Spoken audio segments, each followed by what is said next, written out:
মাগরিবের নামাজের পর, এশার নামাজের পর, অথবা যে কোনো নামাজের পর মসজিদের মধ্যে আপনি বসা, আশেপাশে তাকা দেখেন ইমাম, মুয়াজ্জিন, খতিব, মুসল্লি সবাই মসজিদ থেকে বের হয়ে গেছে, আর কেউ নাই। মসজিদের এক কোনায় বসে আছেন আপনি। আগামীতে শীতকাল, চাদর মুড়ি দিলেন আর বলতে লাগলেন ইয়া হাইয়ু ইয়া কাইয়ুম।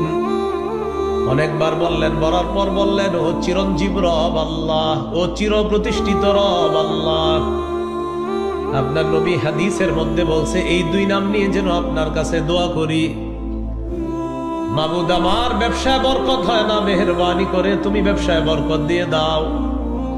মেয়েটার বিয়ের ব্যবস্থা হচ্ছে না, তুমি ব্যবস্থা করে দাও। আল্লাহ, আমার সন্তান বিদেশে পাঠানোর জন্য কত চেষ্টা করতেছি, হচ্ছে না, মেহেরবানি করে তুমি ব্যবস্থা করে দাও। নবীজি বলেন এই দুইটা নাম হলো আল্লাহর ইসমে আজম। ইযা দুইয়া বিহা আজাবা, এই দুই নাম নিয়ে যদি কেউ দোয়া করে সাথে সাথে তার দোয়া আল্লাহ কবুল করে নেয়। মনে থাকবে নি? ইয়া হাইয়ু ইয়া কাইয়ুম, এটা অনেকবার বলবেন। তা আমরা যেহেতু বাঙালি মানুষ, অনেকক্ষণ বলার পর বলবেন ও চিরঞ্জীব রব আল্লাহ, ও চির প্রতিষ্ঠিত রব আল্লাহ। এই দুই নাম নিয়ে দোয়া করতে আপনার নবী বলছে আল্লাহ, এই জন্য আমি দোয়া করতেছি আমার সন্তানটা বিদেশ পাঠানোর কত চেষ্টা করতেছি আল্লাহ, হয় হচ্ছে না, আল্লাহ আপনি একটু ব্যবস্থা করে দেন। নবী বলেন এই দুই নাম আল্লাহর ইসমে আজম।